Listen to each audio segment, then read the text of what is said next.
அனைவருக்கும் வணக்கம். இந்த வீடியோ பதிவுல நம்ம transforms and partial differential equations அதில் பார்ஷியல் டிஃபரன்ஷியல் ஈக்குவேஷன்ஸில் இருந்து ஒரு எக்ஸாம்பிள் பார்ப்போம். ஓகேங்களா?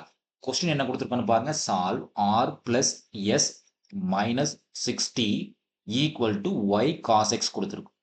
ஸோ நமக்கு பொதுவாக இந்த மாதிரி ஆர் கொடுத்துருந்தா இது என்ன சார்னா doe square Z by doe x square தான் சார், வேற ஒண்ணுமே இல்லை.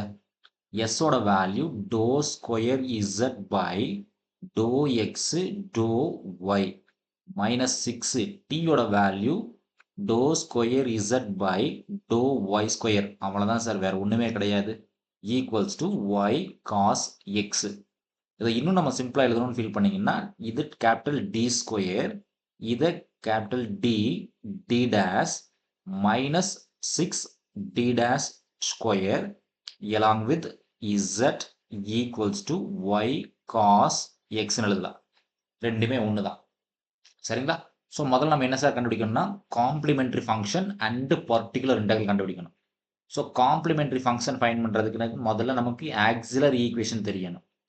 ஆக்சிலரி ஈக்குவேஷன் அது என்ன சார்? ஆக்சிலரி ஈக்குவேஷன்னா replace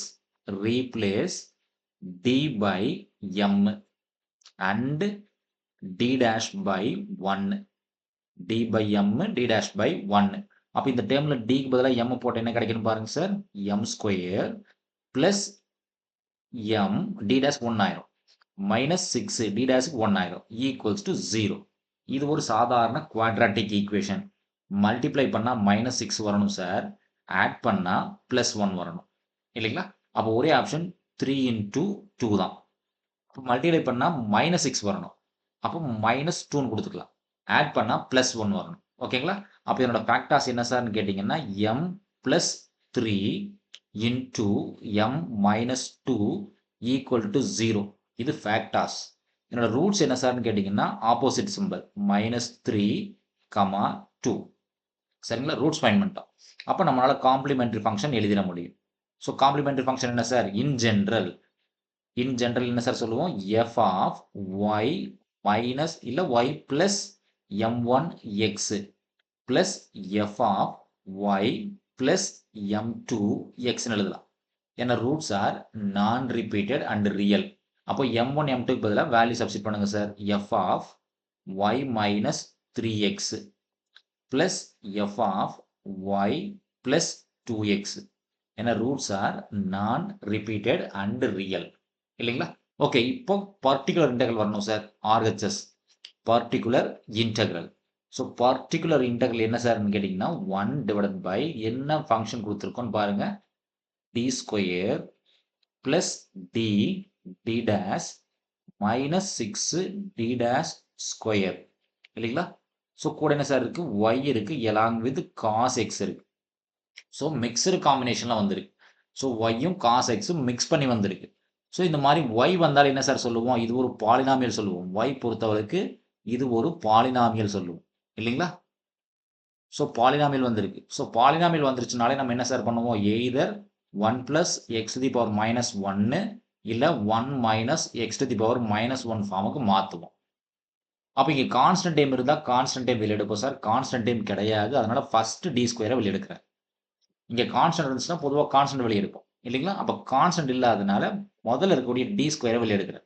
so 1 divided by D square time வெளியே போயிடுச்சுன்னா பேலன்ஸ் டைம் என்ன சார் இருக்கும்? இங்கே 1 இருக்கும். செகண்ட் ஹாஃப்ல வேணா எழுதிக்கங்க D D dash divided by D square minus 6 D dash square divided by D square வேணா எழுதிக்கங்க டவுட் இருந்துச்சுன்னா. ஓகேங்களா? ஸோ இந்த ஒய் காஸ் எக்ஸ் அப்படியே இருக்கட்டும் சார், டிஸ்டர்ப் பண்ணலை. ஓகேங்களா? ஸோ இப்போ பார்த்தீங்கன்னா டி டி டேஷ் கட் ஆயிரும். இங்கே ஒரு டி இருக்கு, டி ஸ்கொயர் இருக்கு, கட் ஆயிரும். இப்போ பேலன்ஸ் என்ன சார் இருக்குன்னு கேட்டிங்கன்னா 1 பை டி ஸ்கொயர் அப்படியே இருக்கட்டும் சார். இந்த டினாமினேட்டர்ல இருக்கக்கூடிய டேர்ம் இந்த பிராக்கெட்ஸ் என்டையர் பிராக்கெட் மேலே வரும்போது என்ன சார் ஆயிரும்? ரெசிப்ரோக்கலாக கன்வெர்ட் ஆயிரும். ஸோ பிராக்கெட்ல என்ன இருந்தாலும் அதை பற்றி நான் ஒரி பண்ணிக்கல சார். பிராக்கெட்ல என்ன வேணா இருந்துட்டு போகுது, அந்த டேர்ம் மேலே வரும்போது ரெசிப்ரோக்கலாக எழுதுவோம். ஸோ -1 கூட ஒய் காஸ் எக்ஸ் அப்படியே இருக்குது. ஒய் காஸ் எக்ஸை டிஸ்டர்ப் பண்ணல. ஓகேங்களா? ஸோ பிராக்கெட்ல என்ன இருக்குன்னு பாருங்க சார். பிராக்கெட்ல இருக்கக்கூடிய டேர்ம் என்னன்னா 1 plus d dash divided by d minus 6 d dash square by d square இருக்கு இல்லைங்களா? இது பிராக்கெட்டுக்குள்ள வேணா போட்டுக்கலாம்.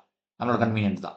ஸோ இது என்ன ஃபார்ம்ல இருக்குன்னா 1 plus X whole power minus 1 ஃபார்ம்ல இருக்கு. இதனோட எக்ஸ்பான்ஷன் என்ன சார்? இது ஒரு இன்ஃபைனைட் சீரிஸ் இல்லைங்களா? இப்போ 1 minus X plus X square minus X cube அப்படி போயிட்டே இருக்கும் இல்லைங்களா? ஸோ இந்த டேர்ம் எப்படி சார் ரீரைட் பண்ணி எழுதலாம்? ஸோ 1 பை டி ஸ்கொயர் அப்படியே இருக்கட்டும் சார். இந்த டேர்ம் ஒரு டைம் ரீரைட் பண்ணி எழுதுங்க. 1 மைனஸ் பிராக்கெட்ல என்ன இருந்தாலும் அப்படியே எழுதிக்கிறேன். So D dash divided by D minus 6 D dash square by D square plus extra அப்படி போயிட்டே இருக்கட்டும் சார். எவ்வளவு தூரம் போகும்னு எனக்கு தெரியாது இல்லைங்களா? ஸோ ஒய் காஸ் எக்ஸ் அப்படியே இருக்கட்டும். ஓகேங்களா? இப்போ நம்மளோட டார்கெட் என்னன்னா இந்த டி டேஷும் டி டேஷ் ஸ்கொயரோட வேல்யூஸ் கண்டுபிடிக்கணும். ஸோ இந்த டி டேஷ் ஸ்கொயர் இதெல்லாம் பார்த்தீங்கன்னா ஒரு ஆப்ரேட்டர் சொல்லுவோம். ஸோ முதல்ல டி டேஷ்ன்றது என்ன சார்னு கேட்டிங்கன்னா doe by to y sir. ஏன்னா டி டேஷ்ன்றது differentiate partially with respect to y. அப்போ இங்கே என்ன சார் ஃபங்க்ஷன் கொடுத்துருக்கோம்? ஒய் காஸ் எக்ஸ் கொடுத்துருக்கோம். அப்போ டி டேஷ் ஒய் காஸ் எக்ஸை டிஃபரன்ஷியேட் பண்ணோம் இல்லைங்களா? அப்போ ஒய் காஸ் எக்ஸை டிஃபரன்ஷியேட் பண்ண என்ன சார் கிடைக்கும்? ஒய்யை டிஃபரன்ஷியேட் பண்ண 1 காஸ் எக்ஸ் சும்மா தான் இருக்கும். ஓகேங்களா? அப்போ டி டேஷ் வரக்கூடிய இடத்துல காஸ் எக்ஸை ரீப்ளேஸ் பண்ணிக்கலாம். அப்போ டி டேஷ் ஸ்கொயர் என்ன சார்னு கேட்டிங்கன்னா டோ square by to Y square. அதாவது இந்த டேர்மை காஸ் எக்ஸை மறுபடியும் டிஃபரன்ஷியேட் பண்ணுறோம். யாரை பொறுத்து சார் பண்ணுறோம்? ஒய்யை பொறுத்து தான் பண்ணுறோம். அப்போ காஸ் எக்ஸை ஒய்யை பொறுத்து டிஃபரன்ஷியேட் பண்ணால் கம்ப்ளீட்லி 0. அப்போ டி டேஷ் ஸ்கொயரே 0 போது அடுத்து டி டேஷ் கியூபு பவர் 4 எல்லாமே 0 ஆயிடும். அப்போ இந்த டி டேஷ் ஸ்கொயர் டேர்ம் என்ன சார் ஆயிடுச்சு? நமக்கு கம்ப்ளீட்டாக 0 ஆயிடுச்சு. ஓகேங்களா? இப்போ சப்ஸ்டிட் பண்ணுங்க சார். சப்ஸ்டிட் பண்ணுறதுக்கு முன்னாடி இந்த ஒய் காஸ் எக்ஸை உள்ளத்துக்கு மல்டிப்ளை பண்ணுறோம் இல்லைங்களா? அப்போ ஒய் காஸ் எக்ஸை மல்டிப்ளை பண்ணால் 1 பை டி ஸ்கொயர் இருக்கும். இந்த 1 கூட ஒய் காஸ் எக்ஸ் மல்டிப்ளை பண்ணும் சார். அப்போ 1 இன்டூ ஒய் காஸ் எக்ஸ் வந்திருக்கும் மைனஸ் பிராக்கெட்டுக்குள்ள D dash into y cos x. D டேஷை வச்சு இந்த ஒய் காஸ் எக்ஸ் ஆப்ரேட் பண்ணும்போது நமக்கு வரக்கூடிய ஆன்சர் காஸ் எக்ஸ். கீழே இருக்கக்கூடிய டியை டிஸ்டர்ப் பண்ணல சார், அப்படியே இருக்குது. மைனஸ் செகண்ட் டைம் என்ன சார் ஆயிரும்? ஃபுல்லாக 0 ஆயிரும். பேலன்ஸ் எந்த டைமும் வராது எனக்கு. ஓகேங்களா? ஃபைன். ஸோ இப்போ 1 பை டி ஸ்கொயர் அப்படியே இருக்கட்டும் சார், டிஸ்டர்ப் பண்ணாதீங்க. ஸோ ஒய் காஸ் எக்ஸும் அப்படியே இருக்கட்டும், டிஸ்டர்ப் பண்ணாதீங்க. இந்த 1 பை டின்றது என்ன சார்? ஸோ யூஸ்வலாக டி டேஷ்னா நம்ம டோ பை டோ ஒய்ன்னு போட்டோம். அப்போ 1 பை டின்றது என்ன சார்னு கேட்டிங்கன்னா integration with respect to x sir, வேற ஒன்றுமே இல்லை. 1 பை டின்றது integration with respect to x. அதுவே வெறும் டின்னா derivative D by D, derivative doe by doe x. 1 by டின்றது டோ பை டோ எக்ஸ். அப்போ 1 பை டி டேஷ்ன்றது ஆப்போசிட் இன்டகிரேஷன். ஓகேங்களா? அப்போ மைனஸ் இதெல்லாம் ஒரு டைப் எழுதிக்க இன்டெக்ரல். இந்த 1 பை டிக்கு பதிலாக இன்டெக்ரல் காஸ் எக்ஸ் டிஎக்ஸ் வேணா போட்டுக்கலாம் சார். ஓகேங்களா? இதை மறுபடியும் ஒரு டைம் ஒர்க் பண்ணுங்க சார், என்ன கிடைக்குதுன்னு பாருங்க. ஸோ 1 பை டி ஸ்கொயரை டிஸ்டர்ப் பண்ணல சார், அது அப்படியே இருக்கட்டும். ஸோ இந்த ஒய் காஸ் எக்ஸும் டிஸ்டர்ப் பண்ணல, அப்படியே இருக்குது. மைனஸ் இன்டகிரேஷன் ஆஃப் காசு, காசை இன்டகிரேட் பண்ணால் சிம்பிளி சைன் எக்ஸ் மட்டும்தான் சார் வரும். ஓகேங்களா? இப்போ 1 பை டி ஸ்கொயர்ன்றது என்ன சார்? நான் முன்னாடி சொன்ன மாதிரி தான் 1 பை டி ஸ்கொயர்ன்றது double integration. Double integration y cos x minus sine x into dx again dx. ஓகேங்களா? 1 பை டி ஸ்கொயர்னா 2 டைம். ஸோ 1 பை டினா ஒரு டைம் இன்டகிரேட் பண்ணுறோம். 1 பை டி ஸ்கொயர்னா 2 டைம் இன்டகிரேட் பண்ணுறோம். அப்போ இது வேணா ஒரு டைம் பிரிச்சுங்க, நம்மளோட கன்வென்ட்டுக்காக பிரிச்சுங்க. Double integral y cos x dx again dx minus double integral sine x dx again dx மட்டும் நம்ம பிரிச்சுக்கலாம். நம்மளோட கன்வீனியன்ட் தான் சார், வேற ஒன்றுமே இல்லை. ஓகேங்களா? ஸோ இந்த ஒய் காஸ் எக்ஸ் மட்டும் யாரை பொறுத்து சார் இன்டகிரேட் பண்ணுறோம்? எக்ஸை பொறுத்து பண்ணுறோம். நல்லா பார்த்தீங்கன்னா நம்ம எக்ஸை பொறுத்து தான் இன்டகிரேட் பண்ணுறோம். அப்போ இந்த ஒய்ன்றது என்ன சார்? சும்மா தான் இருக்கும். அப்போ ஒய்ன்றது கான்ஸ்டன்ட், ஏன்னா எக்ஸை பொறுத்து தான் இன்டகிரேட் பண்ணுறோம். அப்போ ஒரு டைம் பண்ணுங்க சார், ஒரு டைம் இன்டகிரேட் பண்ணுங்க காசை. காசை ஒரு டைம் இன்டகிரேட் பண்ணால் சைன் எக்ஸ் இருக்கும். ஆல்ரெடி டிஎக்ஸ் சும்மா தான் இருக்கும், ஏன்னா ஒரு டைம் இன்டகிரேட் பண்ணுறோம் இல்லைங்களா? அப்போ காசை இன்டகிரேட் பண்ணால் சைன் எக்ஸ் மைனஸ் இங்கே பாருங்க சார், ஒரு டைம் சைனை மட்டும் இன்டகிரேட் பண்ணுங்க. அப்போ ஒரு இன்டகிரேஷன் அப்படியே இருக்கட்டும். சைன் இன்டகிரேட் பண்ணால் மைனஸ் காஸ் எக்ஸ், ஒரு டிஎக்ஸ் அப்படியே இருக்கும், ஏன்னா ஒரு டைம் இன்டகிரேட் பண்ணிடும். எகெயின் ஒய் அப்படியே இருக்கட்டும் சார், சைன் இன்டகிரேட் பண்ணீங்கன்னா மைனஸ் காஸ் எக்ஸ். ஓகேங்களா? இந்த 2 மைனஸ் என்ன சார் ஆயிரும்? பிளஸ்ன்னு ஆயிரும். காஸ் இன்டகிரேட் பண்ணா sin x. அவ்வளவுதான் சார். இப்போ ஃபைனல் ஆன்சர் என்னன்னா மாத்தி எழுதுனா sin x வேணா முன்னாடி எழுதிக்கலாம். sin x minus y cos x ன்னு கூட மாத்தி எழுதிக்கலாம். நம்மளோட கன்வீனியன்ட்டுக்காக. இது particular integral. Particular integral. So final answer என்ன சார்ன்னு கேட்டீங்கன்னா complementary function plus particular integral. எதுக்கு சார்? இசட்டோட value. So final answer z equal to நமக்கு 2 ரூட் சொன்னோம் இல்லையா சார்? -3 அண்ட் 2. அப்போ F of Y minus 3x plus F of Y plus 2x.